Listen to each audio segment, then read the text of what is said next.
We bring in ESPN senior writer Mark Schlabach on the developing story right now that a state attorney seeks the arrest of FSU's Dalvin Cook on battery charges. What's the latest down there, Mark?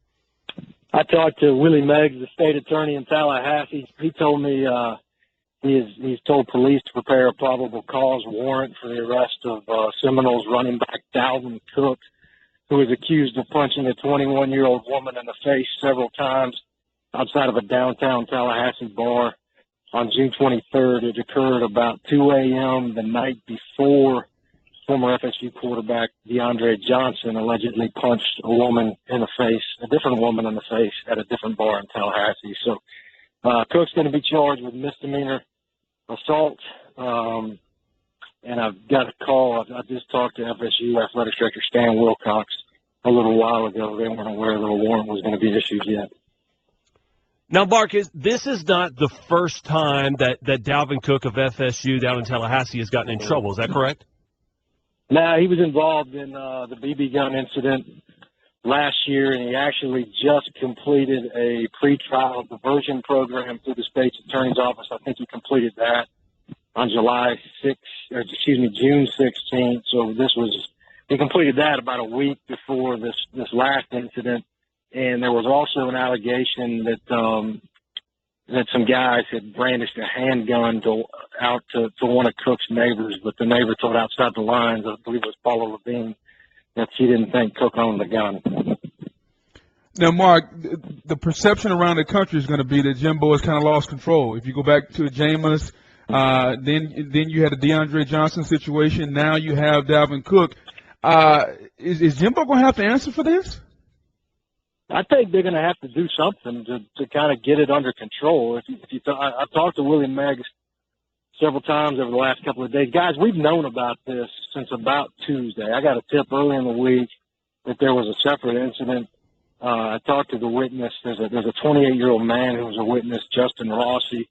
I talked to him earlier in the week, and we decided to wait and see what Meggs did with it. We thought out of fairness that if a warrant wasn't issued for his arrest, that we might not run the story. But, Meggs has told me since the DeAndre Johnson incident, and once he was dismissed from the team, he said he's talked to several administrators at Florida State, and he feels like the new president there, Johnny Thrasher, has had it up to his eyeballs, I think was his quote, in terms of problems with FSU football. So, they've been very defensive the last couple of years about the treatment from the media, but, when the incidents keep happening, at some point you got to look in the mirror and say, what are we doing wrong?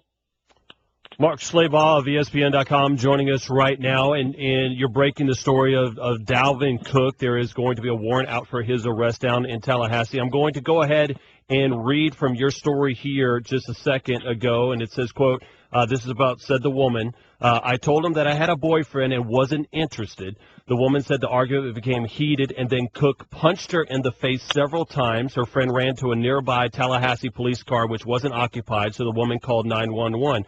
Quote, they kept telling me they were football players, the woman said. They kept telling me to Google them. They told me they were football players and that they could buy me in 2 years.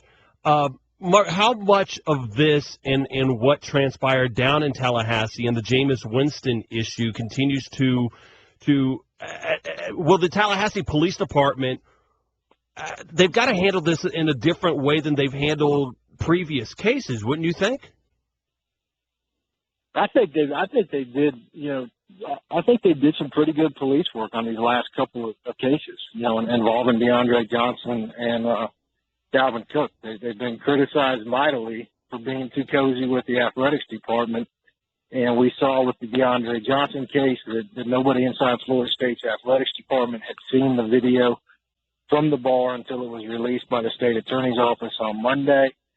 And in this case, I don't think there was – in this case, I know that there was a Tallahassee police officer who went on the Florida State campus to find Dalvin Cook and ask him questions about this alleged incident. And he was able to do that. So, keep in mind on this case, guys, the big difference between this one and the DeAndre Johnson case is there isn't video. This occurred outside of Clyde's and Costello's, which is a popular bar in downtown Tallahassee. There were no cameras outside. I've been told there is no video footage.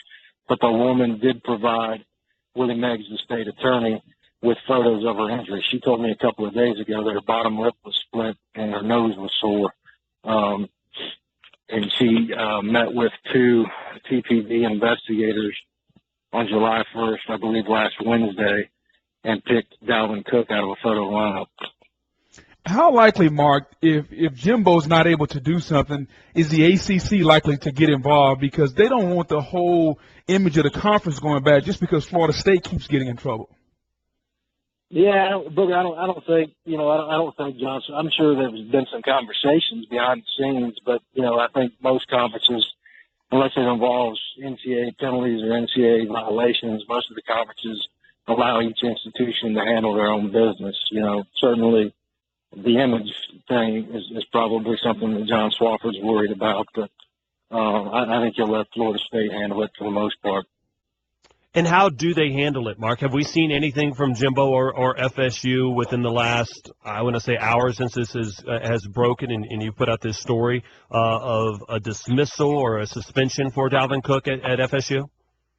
Like I said earlier, I talked to Stan Wilcox, their AD, a little while ago. I talked to him yesterday as well. Yesterday, I guess it was Wednesday night was the first time I'd had any contact with anybody at FSU about this incident. They were completely unaware of it on Wednesday.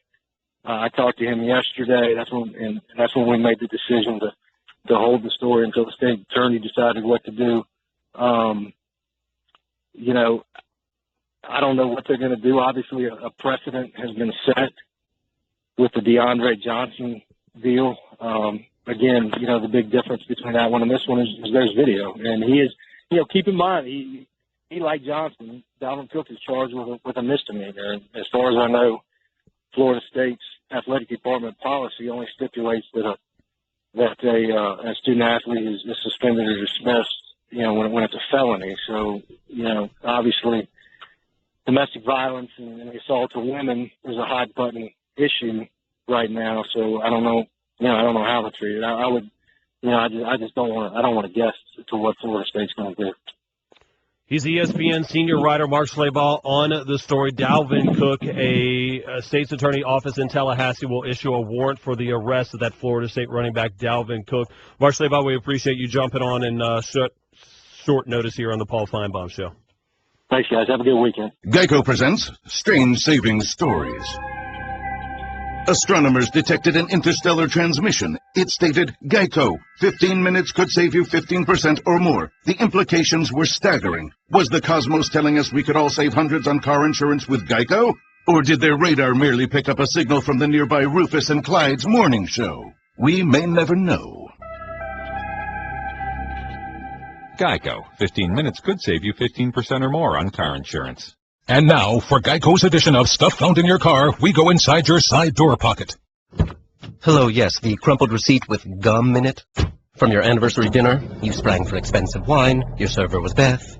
That dinner was a couple $100. Money you could get back if you switched to Geico and saved hundreds of dollars on your car insurance. I bet you'd save that receipt, frame it even. But really, where did I go wrong? Was it the corkage fee? Geico, 15 minutes could save you 15% or more on car insurance. Visit geico.com today.